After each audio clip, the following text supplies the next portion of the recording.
नमस्कार दोस्तों, स्वागत है आपका आपके अपनी YouTube channel C world GK में। आज मैं आपके लिए एक नई वीडियो लेकर आया हूं जिसका नाम है संसद।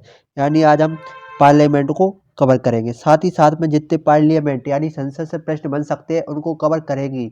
इसी वीडियो में हम राज्यसभा को भी कवर करेंगे, साथ में हम लोकसभा को भी कवर करेंगे। और हमारी जो नेक्स्ट वीडियो आने वाली है उसमें हम राष्ट्रपति को जितने भी क्वेश्चन राष्ट्रपति से बन सकते हैं उसको कवर करेंगे। अगर आप हमारे चैनल पर नए हैं तो प्लीज़ चैनल को सब्सक्राइब कर लीजिए, साथ में बेल आइकन को भी दबा दीजिए। और देख लेते हैं संसद के कितने अंग होते हैं, संसद के कितने सदन होते हैं। इन सभी को हम एक ही स्लाइड में कवर करेंगे। आप भले ही किसी भी एग्जाम की तैयारी कर रहे हो, आपके लिए ये वीडियो हेल्पफुल होगी। चलिए बिना देरी किए वीडियो को शुरू करते हैं।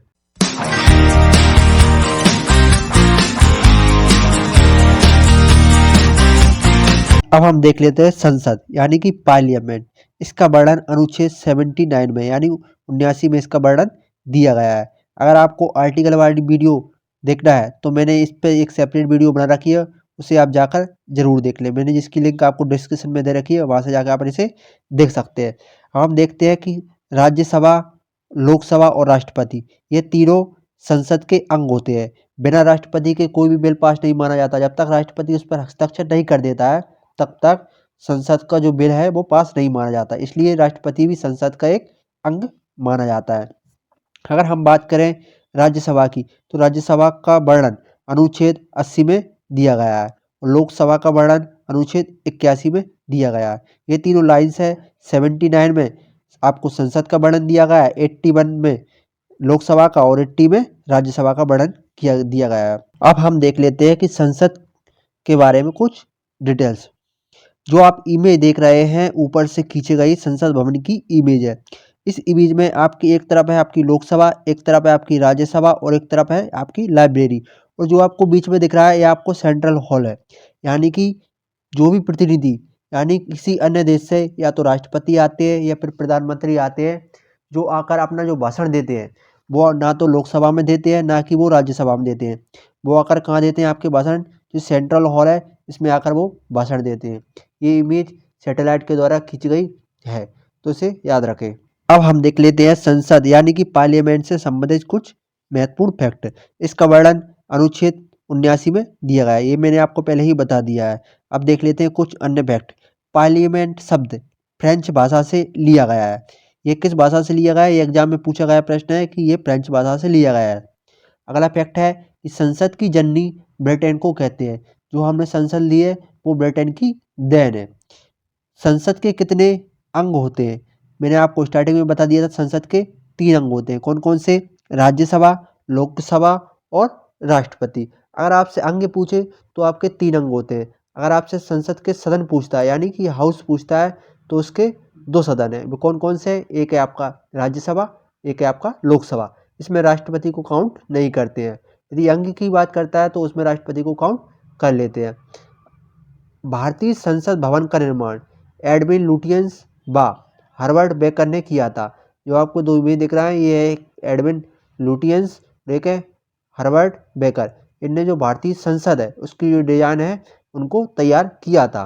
हम आगे देखते हैं। संसद के बाहर परिधि 144 ग्रेनाइट पत्थरों के स्तंभ पर टिकी हुई है। जो आपको संसद दिख रही है और आपको जो इस प्रकार के जो खड़े हुए खंभे दिख रहे हैं ये 144 ग्रेनाइट पत्थरों पर टिकी हुई है, इसे याद रखें। इसके बाद है भारतीय संसद में भाषण देने वाले अमेरिकी राष्ट्रपति।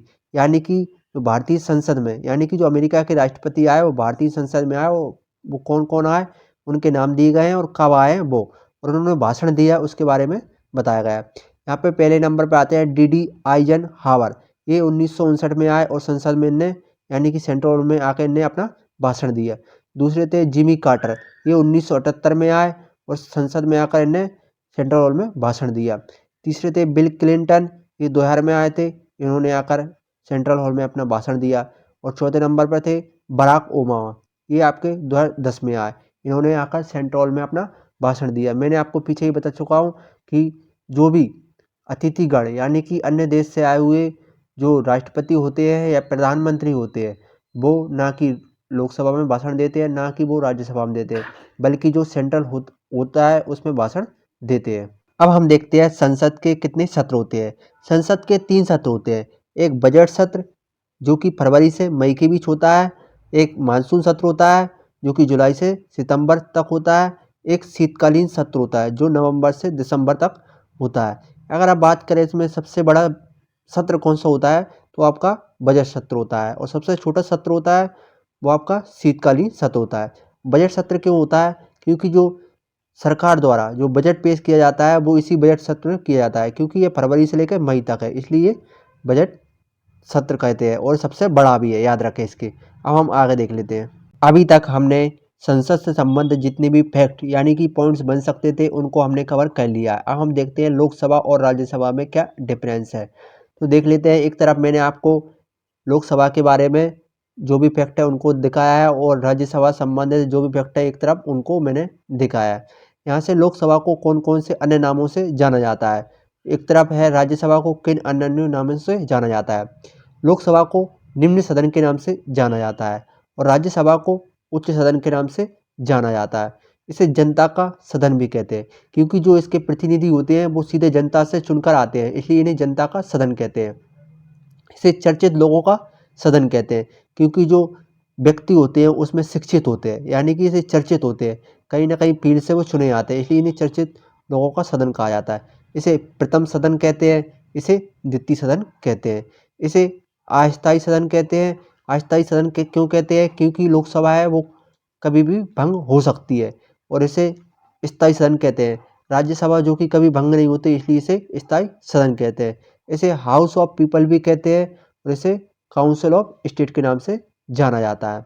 लोकसभा को युवाओं का सदन कहते हैं, क्योंकि जो इसमें प्रतिनिधि होते हैं वो कहीं ना कहीं युवा चुनकर आते हैं, और राज्यसभा को बड़ों का सदन कहते हैं।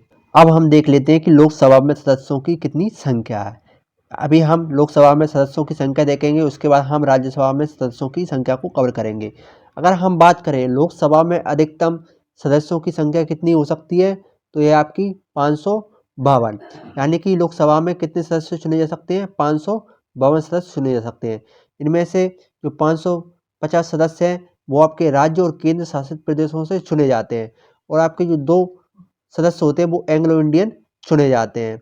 अगर मैं इनकी 550 में से भी बात करूं तो 530 सदस्य आपके राज्यों से चुने जाते हैं और 20 सदस्य आपके केंद्र शासित प्रदेशों से चुने जाते हैं। लेकिन वर्तमान में संविधान संशोधन 104 के तहत जो एंग्लो इंडियन का आरक्षण अब खत्म कर दिया गया है, यानी कि जो 2 एंग्लो इंडियन राष्ट्रपति के द्वारा मनोनीत किए जाते हैं उनको अब समाप्त कर दिया गया है। आप टोटल ओवरऑल बात करें तो अधिकतम संख्या कितनी हो सकती है? आपकी 550 हो सकती है, और जो कि 550 में से आपकी राज्य और केंद्र सदस्यों से ही चुने जाएंगे। एंग्लो इंडियनों का सिस्टम अब खत्म कर दिया गया है। ये वीडियो आपको पसंद आए तो प्लीज़ लाइक ज़रूर कर दीजिए। अब हम नेक्स्ट आगे देख लेते हैं। इसके बाद हम देखते हैं वर्तमान में सदस्यों की संख्या क्या है, यानी कि जो लोकसभा है उसमें वर्तमान में सदस्य संख्या कितनी है। वर्तमान में जो सदस्य संख्या है वो आपकी 545 है। इसमें से 2 एंग्लो इंडियन खत्म कर दिए गए, यानी कि समाप्त कर दिए गए हैं, तो आपकी आज वर्तमान में कितनी है? 543 है। याद रखें कितनी है आपकी? 543 है। 543 में से आपकी 530 है वो राज्यों से चुनी जाती है, और आपकी जो 13 है वो केंद्र शासित प्रदेशों से चुने जाते हैं। अब इसे आप याद कैसे रखेंगे? अब आपको समझ में नहीं आ रहा होगा कि वर्तमान सदस्य और अधिकतम सदस्य क्या होते हैं। जैसे मान लीजिए कोई स्कूल है और उस स्कूल में कितनी सीटें हैं? अधिकतम 50 सीटें हैं, और 50 सीटें हैं, ठीक है, ये तो अधिकतम है, और उसमें से 45 स्टूडेंटों ने ही एडमिशन लिया है। तो जो वर्तमान में स्टूडेंट है उसमें तो वो कितने हैं? 45 है। लेकिन कितने उसमें जॉइनिंग ले सकते थे स्कूल में? तो 50 ले सकते थे। इसी प्रकार से जो है ना वो 550 हैं, लेकिन वर्तमान में कितने लोग हैं इसमें? 543 लोग ही इसमें बने हुए हैं। इसे याद रखें। अगर हम बात करें वर्तमान में बात करें तो जो जम्मू कश्मीर क्षेत्र है जहाँ से 370 धारा को हटा दिया गया है उसको केंद्र शासित प्रदेश बना दिया गया है, यानी कि उसमें 2 केंद्र शासित प्रदेश बना दिए गए हैं। एक है आपका जम्मू कश्मीर और एक है आपका लद्दाख। उसमें से सीटों का भी बंटवारा कर दिया गया है। जब जम्मू कश्मीर में से आपको 5 सीटें दे दी गई हैं और एक आपको लद्दाख से दे दी गई है, यानी कि जो केंद्र शासित प्रदेश है ना उनमें 6 आपको ऐड कर देना है और राज्यों से हटा देना है, क्योंकि उस समय जो आपका जम्मू कश्मीर था वो आपका एक राज्य था, ना कि वो केंद्र शासित प्रदेश। लेकिन अब वो केंद्र शासित प्रदेश बन जाने के कारण जो 6 सीटें हैं वो केंद्र शासित प्रदेशों में चली जाएंगी और राज्यों से 6 सीटें कम हो जाएंगी। अब जो राज्यों से चुने जाएंगे, जो सदस्य चुने जाएंगे वो 524 चुने जाएंगे और आपके केंद्र शासित प्रदेशों से कितने चुनाए जाएंगे? 19 चुने जाएंगे। या आप नेक्स्ट चुनाव होंगे उनमें याद रखें आप। जो वीडियो मैं आज बना रहा हूँ वर्तमान में, ये आपके 545 सदस्य याद रखें। लेकिन अब चुनाव 2024 में होंगे तो आपको 543 को राइट आंसर करना है, जिसमें से राज्यों से 524 चुने जाएंगे और 19 आपके केंद्र शासित प्रदेशों से चुने जाएंगे। तो चलिए और आगे देख लेते हैं। अभी हमने देखा कि लोकसभा में सदस्यों की संख्या कितनी हो सकती है। अब हम देखेंगे कि राज्यसभा में सदस्यों की संख्या कितनी हो सकती है। अधिकतम सदस्य संख्या 250 हो सकती है राज्यसभा में, याद रखें, जिसमें से 238 आपके राज्य और केंद्र शासित प्रदेशों से चुने जाएंगे और जो 12 सदस्य हैं वो राष्ट्रपति के द्वारा मनोनीत किए जाते हैं। यहाँ बात की जा रही है अधिकतम सदस्य की। वहाँ पे कितने अधिकतम सदस्य थे? तो वे थे आपके 552। कहाँ पर? लोकसभा में। अगर हम बात करें जो राष्ट्रपति द्वारा जो मनोनीत किए जाते हैं वो कहीं ना कहीं कला, विज्ञान, साहित्य, समाज सेवा से चुने हुए सदस्य होते हैं, यानी कि art, science, literature, social service के माध्यम से चुने गए राष्ट्रपति के द्वारा मनोनीत किए गए सदस्य होते हैं। वर्तमान सदस्य की बात करें तो वर्तमान में सदस्य कितने हैं? 245 है, जो कि 233 सदस्य हैं वो आपके राज्य और केंद्र शासित प्रदेशों से चुने जाते हैं और जो 12 सदस्य हैं वो आपके राष्ट्रपति द्वारा मनोनीत किए जाते हैं, वो भी कला, विज्ञान, साहित्य और समाज सेवा के फील्ड से। अब हम आगे देख लेते हैं। मैंने इस स्लाइड में लोकसभा के और राज्यसभा के बारे में अन्य फैक्टों को भी कवर किया है। एक तरफ मैंने अब लोकसभा के बारे में दर्शाया है और एक तरफ राज्यसभा के बारे में दर्शाया है, जिससे आपको कोई प्रॉब्लम ना हो। तो देखते हैं कि लोकसभा का वर्णन अनुच्छेद 81 में है और राज्यसभा का वर्णन अनुच्छेद 80 में। इसे आप याद रखें। इनकी कार्यकाल की बात करें तो इसका कार्यकाल होता है लोकसभा का 5 साल और इसका कार्यकाल क्या होता है? राज्यसभा का 6 साल। लेकिन भंग की बात करें तो भंग किया जा सकता है, इसे भंग नहीं किया जा सकता। अब इसकी हम योग्यता की बात करें तो भारत का नागरिक हो, ये पहला इम्पोर्टेंट है। इसकी आयु क्या हो? 25 वर्ष हो, सरकार के किसी लाभ के पद पर ना हो, साथ में पागल या दिवालिया ना हो। ये आपकी 4 योग्यता उसमें होना अनिवार्य है, याद रखें। और अगर हम राज्यसभा में योग्यता की बात करें तो भारत का नागरिक हो, 30 वर्ष की आयु हो, सरकार के किसी लाभ के पद पर ना हो, पागल या दिवालिया ना हो। इसमें डिफरेंस क्या है? जो राज्यसभा होता है ये बड़ों का सदन होता है, इसलिए इसमें जो आयु है वो 30 वर्ष है और जो लोकसभा होता है उसमें 25 वर्ष की आयु होती है, इसे याद रखें। ये आपको डिफरेंस है। इसे जनता का सदन कहते हैं क्योंकि जनता के द्वारा जो प्रतिनिधि आते हैं वो चुनकर आते हैं, इसलिए इसे जनता का सदन कहते हैं। इसे शिक्षितों का सदन कहते हैं क्योंकि जो प्रतिनिधि आते हैं वो कहीं ना कहीं शिक्षित फील्ड से आते हैं, जैसे कि आर्ट्स। अब हम इनके चुनाव प्रक्रिया के बारे में देख लेते हैं कि लोकसभा के चुनाव किस प्रकार से होते हैं और राज्यसभा के चुनाव किस प्रकार से होते हैं। लोकसभा का वर्णन आपको अनुच्छेद 81 में दिया गया है और राज्यसभा का वर्णन अनुच्छेद 80 में दिया गया है। इनकी चुनाव की बात करें तो लोकसभा का चुनाव होता है वो प्रत्यक्ष होता है, यानी कि चुनाव में जनता भाग लेती है, सीधे भाग लेती है। और चुनाव लड़ने के लिए व्यक्ति की उम्र कितनी होनी चाहिए? वो आपकी 25 वर्ष। अगर हम राज्यसभा की बात करें तो इसका जो चुनाव होता है वो अप्रत्यक्ष होता है, यानी कि इसमें जनता भाग नहीं लेती। तो इसमें कौन भाग लेते हैं? चुनाव में जो विधायक होते हैं, यानी कि जो एमएलए होते हैं, वो भाग लेते हैं, सीधे जनता द्वारा नहीं चुने जाते। इनकी सदस्यों का चुनाव की बात करें तो 5 वर्ष पर इनके चुनाव होते हैं। अभी 2019 में चुनाव हुए थे और अब 2024 में चुनाव होंगे, जब तक जो सदस्य हैं वो चुनकर रहेंगे लोकसभा में, याद रखें। अगर हम राज्यसभा की बात करें तो इसके जो प्रत्येक 2 वर्ष पर 1/3 सदस्यों का चुनाव होता है, याद रखें। इसीलिए इसे अस्थायी सदन नहीं कहते, इसलिए इसे क्या कहा जाता है? स्थायी सदन कहते हैं, क्योंकि इसके जो सदस्य हैं जो ओवरऑल अपनी सीटों पर बैठे रहते हैं। अगर हम राज्यसभा के सदस्यों के चुनाव की बात करें तो उसको मैं इस डायग्राम से समझाने की कोशिश करता हूँ। जैसे मान लीजिए राज्यसभा होते हैं, इसके 1/3 सदस्य होते हैं, उनको मैंने आपको 3 डिब्बों में बांट दिया है, ये 3 कैटेगरी से बांट दिया है। मान लीजिए एक सदस्य का चुनाव 2020 में होता है और उनके अगले सदस्यों का चुनाव 2022 में होता है। और अगले सदस्यों का चुनाव 2024 में होता है। जो जो सदस्य 2020 में चुनाव हुए थे वो 2026 में जाके रिटायर हो जाएंगे, और 2022 वाले हैं वो 2028 में जाके रिटायर हो जाएंगे, और 2024 वाले 2030 में जाके रिटायर हो जाएंगे, यानी कि इनका कार्यकाल बना रहेगा। इनकी जगह पे ये हटेंगे, इस प्रकार से यहाँ पे चुनाव होगा तो वो सीटों को कवर कर लेंगे। इस प्रकार से जो प्रत्येक 2 वर्ष पर जो एक तिहाई सदस्य होते हैं उनको चुनाव होता रहता है, इसलिए इसे स्थायी सदन के रूप में जाना जाता है। इसके बाद हम देखते हैं लोकसभा के पदाधिकारी यानी कि अध्यक्ष और उपाध्यक्ष के बारे में हम पढ़ेंगे। पदाधिकारियों का वर्णन अनुच्छेद 93 में दिया गया है, आर्टिकल 93 में इसका वर्णन दिया गया है। देखते हैं जिस प्रकार से स्कूल में प्रिंसिपल और वाइस प्रिंसिपल होते हो उसी प्रकार से लोकसभा में अध्यक्ष और उपाध्यक्ष होते हैं। प्रोटेम स्पीकर क्या होता है?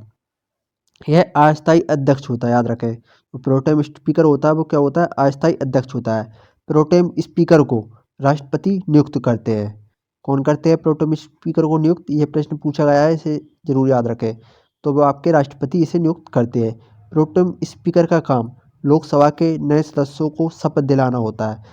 जैसे ही जो लोकसभा के जो प्रतिनिधि होते हैं वो लोकसभा में आते हैं तो उनको शपथ दिलाने का काम कौन करता है? तो आपके प्रोटेम स्पीकर, याद रखें। वर्तमान में जो प्रोटेम स्पीकर थे तो वो आपके वीरेंद्र कुमार थे, याद रखें। कौन थे? वो वीरेंद्र कुमार थे। अब हम अध्यक्ष के बारे में देख लेते हैं, अन्य फैक्ट।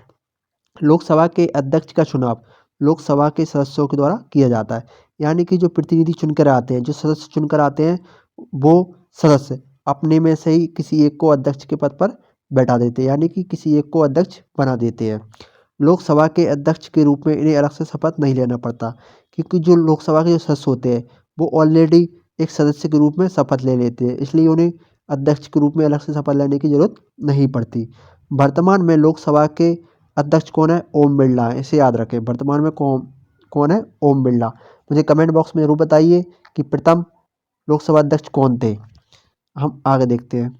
लोकसभा अध्यक्ष के कार्य और अधिकार क्या क्या हो सकते हैं उनको देख लेते हैं। पहला है लोकसभा के सभी कार्यों का सही रूप से संचालन करना और नियंत्रण करना, यानी कि लोकसभा से संबंधित जितने भी कार्य हैं उनकी देखरेख करना और उन पर अपना नियंत्रण बनाए रखना। दूसरा है लोकसभा का अध्यक्ष ही संयुक्त अधिवेशन की अध्यक्षता करता है, यानी कि कोई बिल पास होने में प्रॉब्लम हो रही है, यानी कि लोकसभा और राज्यसभा में कोई प्रॉब्लम आ रही है तो जो संयुक्त अधिवेशन राष्ट्रपति के द्वारा बुलाया जाता है तो उसकी जो अध्यक्षता कौन करता है? वो लोकसभा का अध्यक्ष ही संयुक्त अधिवेशन की अध्यक्षता करता है। तीसरा है जब किसी विधेयक पर निर्णय न निकल पा रहा हो तो लोकसभा का अध्यक्ष निर्णायक मत दे सकता है। मान लीजिए कोई वोटिंग प्रक्रिया चल रही है, उसमें से 50-50 वोटिंग प्रक्रिया आ गई है, तो जो लोकसभा का अध्यक्ष होता है वो अपना एक वोट जिस फील्ड में देगा, यदि वो पास वाली फील्ड में देता है तो वो बिल पास हो जाएगा, अगर वो न पास वाली फील्ड में देता है तो वो बिल पास नहीं होगा। इस प्रकार से अपना निर्णायक मत दे सकते हैं। चौथा है धन विधेयक का निर्धारण लोकसभा अध्यक्ष करता है, यानी कि कौन सा विधेयक धन विधेयक है या नहीं, इसका निर्णय भी लोकसभा अध्यक्ष करता है। पांचवा है अगर लोकसभा का सदस्य 60 दिनों तक बिना अनुमति लिए संसद के अधिवेशन से अनुपस्थित रहता है तो उसकी सदस्यता को समाप्त किया जा सकता है, यानी कि लोकसभा अध्यक्ष को इतना पावर होता है, अगर कोई व्यक्ति 60 दिनों तक बिना अनुमति के संसद में उपस्थित नहीं रहता है तो उसे उसकी सदस्यता से समाप्त कर सकते हैं ये लोकसभा अध्यक्ष।